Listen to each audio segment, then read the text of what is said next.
दोस्तों, तो आज टाइम है हमारे वीकली करंट अफेयर्स क्लास का। तो बहुत इंपॉर्टेंट क्लास होने वाली है। आज हम लोग बात करेंगे अपने वीकली करंट अफेयर्स में जो भी इस हफ्ते इंपॉर्टेंट हमारे करंट अफेयर्स हैं उन सबको लेकर के। लेकिन सबसे पहले मैं आपको बताना चाहूंगा, अगर आप पीसीएस बैच अभी तक ज्वाइन नहीं किए स्टडी आईक्यू के, तो आप स्टडी आईक्यू के ऐप और वेब प्लेटफॉर्म पे जा करके यूपी और बिहार के बैचेस को ज्वाइन कर सकते हैं जो 7 मई से स्टार्ट हो रहा है। बाकी के हमारे स्टेट के बैचेस 10 मई से स्टार्ट हो रहे हैं। याद रखिएगा, यहाँ पे हमने इस तरीके से बताया, इस बैच को प्रोग्राम किया है कि आप प्री के साथ मेंस भी तैयार करें। मतलब एमसीक्यूज अप्रोच के साथ साथ कॉम्प्रहेंसिव अप्रोच भी है। आपको लाइव ऐसे पढ़ाया जाएगा और आपके एमसीक्यूज भी दोनों तरीके के होंगे। तो काफी इंपॉर्टेंट एक आपके लिए ये प्लेटफॉर्म हो जाता है। तो यहाँ पे आपको बहुत कुछ सीखने को मिल रहा है स्टडी आईक्यू के स्पीसीएस प्लेटफॉर्म पे। दोस्तों, इस हफ्ते सबसे इंपॉर्टेंट डेज की बात करते हैं। तो सबसे पहले हमारे इस हफ्ते 29 जो हमारा अप्रैल था उसमें इंटरनेशनल डांस डे होता है। बहुत इंपॉर्टेंट है इंटरनेशनल डांस डे। फिर इसके बाद से 2018 को हमारे यहाँ पे एक Ayushman Bharat health insurance programme की शुरुआत हुई थी। ये आपका होता है कब? तो 30 तारीख को। तो 30 अप्रैल को आयुष्मान भारत दिवस मनाया जाता है। दरअसल से 1 मई को हमारा लेबर डे होता है। इस बार का थीम भी यहाँ पे लिखा हुआ है, insuring safety and health at the changing climate. Then उसके बाद से महाराष्ट्र डे और हमारे गुजरात डे, ये दोनों हमारे 1 मई को होते हैं। अगर हम आगे बात करते हैं तो हमारे 2 मई को वर्ल्ड टूना डे का सेलिब्रेशन होता है। तो 2 मई वर्ल्ड टूना डे होता है। वर्ल्ड प्रेस फ्रीडम डे हमारे 3 मई को सेलिब्रेट होता है, जो कि हमने पढ़ा था। तो ये इस हफ्ते इंपॉर्टेंट डेज थे। अब इस हफ्ते कौन कौन से इंपॉर्टेंट न्यूज रही उनके बारे में डिस्कस करते हैं और आप लोग भी कोशिश करिएगा जवाब दीजिएगा। तो सबसे पहला एमसीक्यूज हमारा ये है। तो इराक टर्की डेवलपमेंट हमारा जो प्रोजेक्ट है इसको लेकर के दो स्टेटमेंट लिखे हुए हैं। इस प्रोजेक्ट की शुरुआत हमारे पर्शियन गल्फ मतलब फारस की खाड़ी से होकर के टर्की सीमा तक जाती है। इसकी जो अप्रोक्सीमेट हमारी लंबाई है ये 1200 किलोमीटर है दोनों तरफ से। कौन सा स्टेटमेंट सही है? तो दोस्तों, इस प्रोजेक्ट की बात करते हैं। सबसे पहले इस मैप में आप देख सकते हो ये जो प्रोजेक्ट है ये पर्शियन गल्फ से शुरू हो रहा है ना। यहाँ से ये हमारे ईरान से होता हुआ यहाँ पे ये जो आपको दिखाई दे रहा है ऑरेंज कलर का रोड और ये रेलवे, तो ये रेलवे और रोड दोनों तरीके का ये हमारा पूरा का पूरा प्रोजेक्ट है। टोटल 17 बिलियन में ये प्रोजेक्ट तैयार होगा 2025 तक की। हाँ, यूएस डॉलर है भाई। 2025 तक की टैगलाइन ली गई है। ये टर्की से यहाँ पर जाके समाप्त होता है, जहां से ये कंसाइनमेंट आसानी आसानी से यूरोप तक पहुंचाया जा सकता है। ये इंडिया प्रोस्पेक्ट से भी बहुत इंपॉर्टेंट है, क्योंकि यहाँ पर इंडिया का जो प्रोजेक्ट चल रहा था ईस्टर्न कॉरिडोर, वो इजराइल में जो कॉन्फ्लिक्ट चल रहा है उसकी वजह से काफी ज्यादा प्रभावित होगा। उसकी वजह से ये बहुत इंपॉर्टेंट प्रोजेक्ट हो जाता है इंडिया, क्योंकि इंडिया भी पर्शियन गल्फ तक आ सकता है अरब सागर से, और यहाँ पे इस इराक और हमारे और टर्की प्रोजेक्ट का फायदा उठा सकता है। तो काफी इंपॉर्टेंट प्रोजेक्ट है।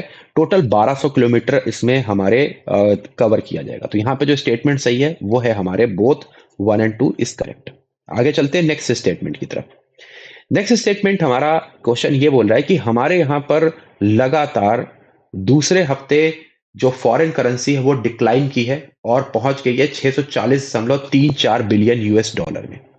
तो कितना डिक्लाइन हमको देखने को मिल रहा है? तो दोस्तों, हमने आपको करंट अफेयर्स में पढ़ाया था कि हमारे यहाँ पे जो फॉरेन करेंसी डिक्लाइन की है वो है 2.282 बिलियन डॉलर, जो कि एक बहुत बड़ा अमाउंट हो जाता है। ये डिक्लाइन हुआ है, जिसकी वजह से हमारे पास जो अभी रिजर्व है वो 640.34, और ये लगातार दूसरे हफ्ते हुआ, जो कि काफी इंपॉर्टेंट है। हमारे यहाँ पे फॉरेन करेंसी को रेगुलेट करने के लिए फियमा बनाया गया था, जिसका फुल फॉर्म होता है फॉरेन एक्सचेंज मैनेजमेंट एक्ट 1999 में, और फॉरेन करेंसी को मैनेज करने के लिए रिजर्व बैंक को जिम्मेदारी दी गई। आगे चलते हैं। नेक्स्ट क्वेश्चन है, दीफू लोकसभा निर्वाचन क्षेत्र में हमारे जो आसाम है यहाँ पे अपने संविधान में दो आर्टिकल 240 ए लागू करने का डिमांड कर रहे हैं। तो ये हमारे दो स्टेटमेंट लिखे हुए हैं। तो 240 में जो ए है, 240 ए, इसको अमेंड किया गया 19वें संविधान संशोधन से, जो असम, मेघालय, त्रिपुरा और मिजोरम राज्यों में आदिवासी क्षेत्र के प्रशासन संबंधी है। तो दोस्तों, यहां पे अगर हम बात करेंगे तो 244 ए ये आसाम में लागू होता है, जहां पर जो ट्राइबल क्षेत्र है वो अपना खुद का एडमिनिस्ट्रेशन कर सकते हैं, जो छठवीं अनुसूची में भी बात कही गई है। तो ये स्टेटमेंट बिल्कुल सही है। लेकिन पहले वाले स्टेटमेंट में जो संविधान संशोधन है यहाँ पे 22वां होना चाहिए। ये 22वें संविधान संशोधन के तहत 1964 में जोड़ा गया था 244 ए। तो ये भी काफी इंपॉर्टेंट जाता है। तो यहाँ पे स्टेटमेंट नंबर ए सही हो जाएगा। आगे चलते हैं। भारत पासपोर्ट में सबसे सस्ता पासपोर्ट में यूएई के बाद तीसरे नंबर का सबसे सस्ता पासपोर्ट है, और मेक्सिको सबसे महंगा पासपोर्ट है। तो इस स्टेटमेंट को चेक करते, तो हमने देखा इसमें जो भैया रिपोर्ट आई हमारे वर्ल्ड एयर की तरफ से, तो हमने देखा कि भारत का ट्रांसपोर्ट दूसरा सबसे सस्ता पासपोर्ट था, जहां पे केवल आप 18.07 रुपीस खर्चा करके 10 साल की वैलिडिटीज इन डॉलर्स, 10 साल की वैलिडिटीज का पासपोर्ट बना सकते हैं, जो कि यूएई के बाद दूसरा सबसे सस्ता है। यूएई में जो हमारे पासपोर्ट है वो 17.70 यूएस डॉलर खर्चा करके आप 5 साल का बना सकते हैं, जो सबसे सस्ता है यूएई। तो यहाँ पे भारत दूसरा सबसे सस्ता है। मैक्सिको का पासपोर्ट सबसे महंगा है, 231 अमेरिकन डॉलर खर्च करना पड़ता है, वैलिडिटी 10 साल की होती है। हम 18 रुपए खर्च कर रहे हैं, ये 231 सॉरी 18 डॉलर खर्च कर रहे हैं, ये 231 डॉलर खर्च कर रहे हैं। तो इंडिया दूसरा सबसे सस्ता है और यूएई सबसे सस्ता है और मैक्सिको सबसे महंगा है। तो यहाँ पे जो सही स्टेटमेंट है वो है केवल 2, क्योंकि यहाँ पे तीसरा लिखा था, इसकी वजह से हमने उसको कट कर दिया। एचसीओ की जो डिफेंस लेवल की बैठक है वो कजाकिस्तान में इस हफ्ते आयोजित की गई, कजाकिस्तान में। तो यहां से दो स्टैटिक क्वेश्चन बने। एससीओ की स्थापना सन 2003 में हुई थी और इसका जो 23वां मेंबर है वो ईरान बना है। ईरान जो है वो इसका 9वां सदस्य बनना है 23वीं मीटिंग में, sorry.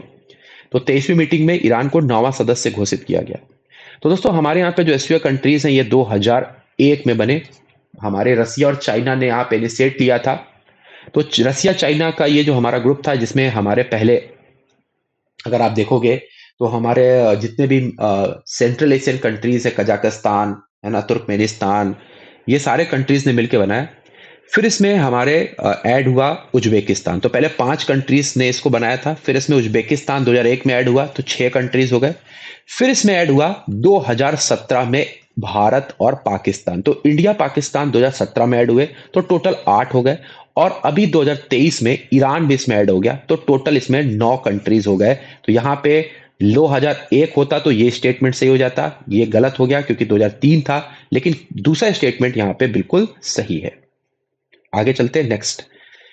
Global trade research initiative की रिपोर्ट के अनुसार हमारे भारत में जो चीन का एक्सपोर्ट है वो लगभग 25% से 15 सालों में 30% बढ़ गया है। मतलब जो भी हम लोग इंपोर्ट कर रहे हैं उसमें चाइना की हिस्सेदारी 25 से बढ़ के 30 हो गई, ये है। अगर हम यहाँ पे टाइम्स में बात करते हैं, गुने में बात करते हैं, तो 2.3 तेजी से भारत का जो इंपोर्ट है वो चाइना से होना शुरू हो गया है। मतलब काफी बड़ा नंबर हो जाता है। दोस्तों यहाँ पे अगर देखेंगे तो पहला वाला स्टेटमेंट इसलिए सही है नहीं है क्योंकि यहाँ पे 25 लिखा हुआ है, होना चाहिए 21। तो 15 साल पहले हमारा जो भी इंपोर्ट होता था उसमें 21% हाथ चाइना का होता था, लेकिन अभी जो है वो चाइना का 30% हमारे यहाँ पर इंपोर्ट आ रहा है, जो कि काफी इंपॉर्टेंट हो जाता है।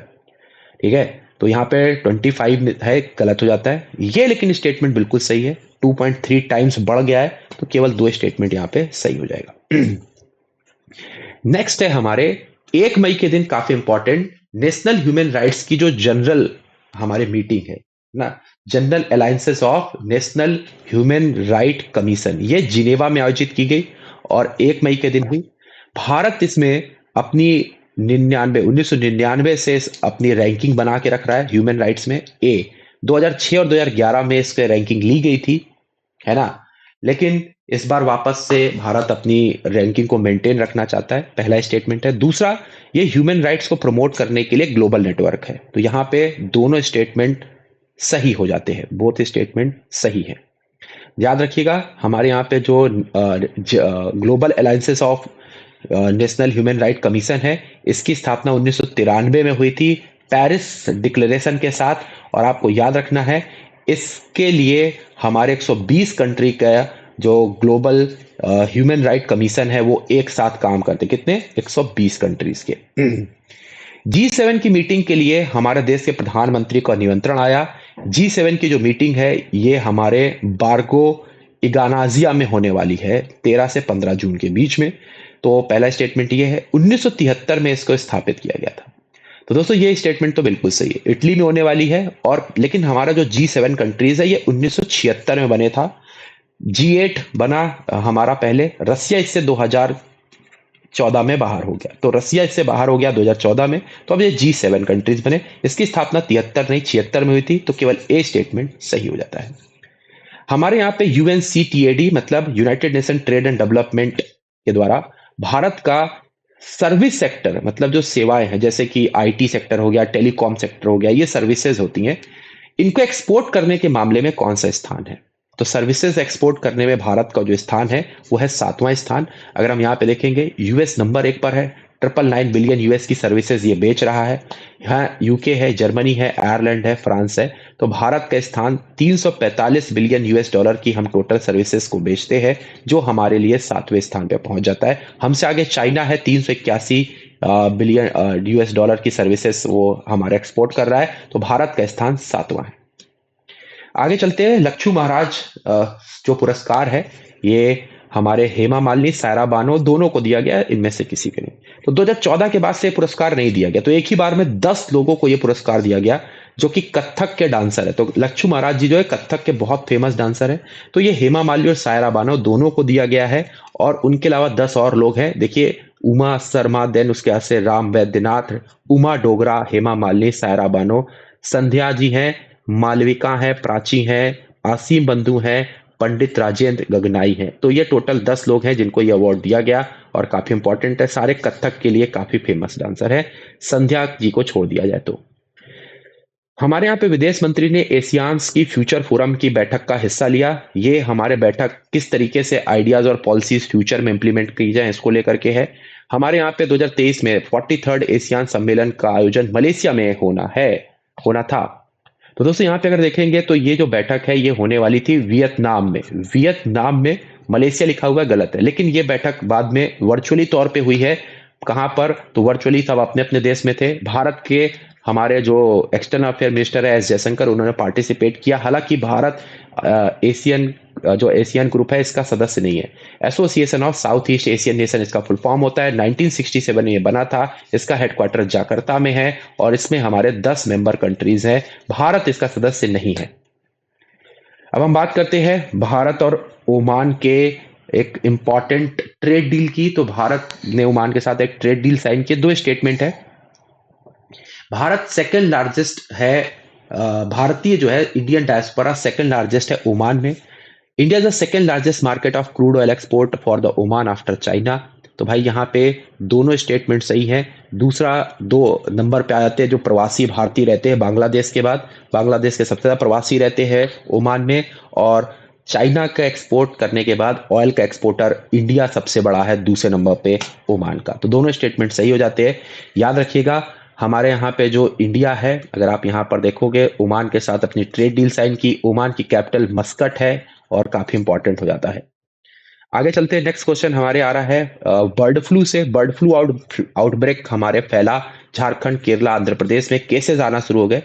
ये पहला केस इसका जो है वो H5N1, इसके वायरस का नाम है बर्ड फ्लू का, या एवियना वायरस भी इसको बोलते हैं। इसको 2002 में भारत में देखा गया था। 2019 में WHO ने भारत को बर्ड फ्लू फ्री घोषित कर दिया था, या एवियन फ्लुएंजा फ्री घोषित कर दिया था। कौन सा स्टेटमेंट सही है? तो बहुत इंपॉर्टेंट है स्टैटिक पॉइंट को जानना। तो हमारे यहाँ पे जो पहला रोगी है सन 2006 में आया था महाराष्ट्र में, और 3 सितंबर सन 2019 को WHO ने हमारे एवियन फ्लू को फ्री घोषित कर दिया था। तो यहाँ पे हमारे पहला स्टेटमेंट गलत हो गया, ईयर गलत था। यहाँ पे देखिए 2002 है, तो यहाँ पे दूसरा स्टेटमेंट लेकिन सही है। हाल में हमारे यहाँ पर जो नेशनल डिजास्टर रिस्पांस फंड है, कर्नाटक और तमिलनाडु को वितरित किए गए। कर्नाटक और तमिलनाडु को ये दिए गए। ये फंड हमारे डिजास्टर मैनेजमेंट एक्ट 2005 के सेक्शन 46 से लिया गया है। इसका एक्सपेंडिचर का पूरा ब्यौरा है, ये पार्लियामेंट से आता है। तो कौन सा स्टेटमेंट सही है? तो both statement, both 1 and 2 is correct answer. पर्यावरणविद आलोक शर्मा जी को अमेरिका के सैन फ्रांसिस्को ने गोल्डमैन एनवायरमेंटल पुरस्कार से सम्मानित किया है।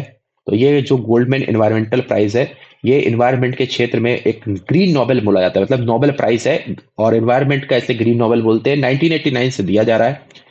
ये अवार्ड इस बार कई सारे लोगों को दिया गया, और भारत के आलोक शुक्ला भी जीते, जिन्होंने हसदेव जो नेशनल पार्क है, हसदेव नेशनल पार्क छत्तीसगढ़ में है, वहां पर बहुत सारी इन्वायरमेंटल एक्टिविटीज की और बहुत सारी ऐसी गतिविधियों को रोका जो इन्वायरमेंट को हानि पहुंचा सकती थी। तो छत्तीसगढ़ के ये रहने वाले हैं। इनके अलावा मार्शल, देन उसके बाद से Johnson, Alok Shukla, टेल्सा Vincent, Andrea, then उसके बाद से हमारे यहाँ पे नॉन हेल, और हमारे सीने गुगुल। मतलब टोटल आप देखोगे तो 7 लोगों को, 6 और ये 7वां है, 7 लोगों को ये प्राइज दिया गया है। काफी इंपॉर्टेंट हो जाता है। हाल में ही हमारे एआई एंकर जिनको association of global media award में सम्मानित किया, उसका नाम क्या है? सना है, सौंदर्य है, लीसा है या मौर्य है? तो भाई इंडिया टुडे की एक न्यूज एंकर है जिसका नाम है एंकर सना, उसको सम्मानित किया गया है, तो A number option is the correct answer. चित्रकला की जो हमारे पटचित्र शैली है उड़ीसा की सबसे पुरानी है, सिर्फ उड़ीसा की सबसे पुरानी कला शैली है, याद रखिएगा। ये हमारे कैनवास के ऊपर की जाने वाली है जिसमें कई सारे रंगों का और डिजाइन का प्रयोग करते हैं। तो दोस्तों यहाँ पे जो पहला स्टेटमेंट है, उड़ीसा तो है ही, वहां का जीआई टैग भी है, 2008 में बना था। लेकिन इसके अलावा वेस्ट बंगाल में भी होता है और 2018 में वहां का भी जीआई टैग है। तो सिर्फ उड़ीसा लिखा था, इसकी वजह से स्टेटमेंट गलत है, लेकिन दूसरा वाला सही हो जाएगा। आगे चलते हैं नेक्स्ट क्वेश्चन। अमेठी के 8 रेलवे स्टेशनों को नाम बदलने की मंजूरी दी गई, इसको लेकर दो स्टेटमेंट है। हमारे यहाँ पे जो किसी भी शहर का, कस्बे का, रेलवे स्टेशन का नाम बदलने का काम गृह मंत्रालय करता है। 1953 में ये हमारे काम किया गया था। उत्तर प्रदेश में जो अमेठी के 5 रेलवे स्टेशन हैं, इनके नाम बदले जा रहे हैं। अरे भाई 5 नहीं 8 हैं। पहला स्टेटमेंट तो सही है लेकिन दूसरा गलत हो जाता है। गृह मंत्रालय 1953 से ये काम कर रहा है, ठीक है। और एक कानून बनाया गया था, गाइडलाइन 1953 में, उसके अकॉर्डिंग होम मिनिस्ट्री करती है। तो पहला स्टेटमेंट सही है बट दूसरा गलत हो जाता है। तो कौन सा सही पूछा गया, तो ए नंबर के ऊपर टिक करेंगे। Supersonic missile assisted release of the torpedo प्रणाली को लेकर के कौन सा स्टेटमेंट सही है? तो supersonic missile assisted torpedo system, smart के नाम से जानते हैं, ये नेक्स्ट जनरेशन मिसाइल बेस्ड लेविट टारपीडो सिस्टम है। तो यहाँ पे अगर देखा जाएगा तो बिल्कुल सही है, supersonic missile assisted release torpedo system, जिसको इस हफ्ते लॉन्च किया गया उड़ीसा के बालासोर के चांदीपुर कोस्ट से। ये हमारे बहुत ही इंपॉर्टेंट मिसाइल है क्योंकि इसमें टारपीडो लगा हुआ है। ये हमारे कैनिस्ट्राइज्ड मिसाइल है जिसको हम लोग अलग अलग 2 फेजेस में एक साथ कहीं पे हम ट्रांसपोर्ट कर सकते हैं। ये हमारे नेक्स्ट जनरेशन मिसाइल है क्योंकि ये किसी भी लक्ष्य का पीछा करके उसको समाप्त कर सकती है। तो मुझे लगता है कि दोनों स्टेटमेंट सही है और सबसे इंपॉर्टेंट, इसको हमारे देश में ही बनाया गया। तो दोनों स्टेटमेंट वाला सही हो जाएगा। तो डीआरडीओ के द्वारा इसको बनाया गया है।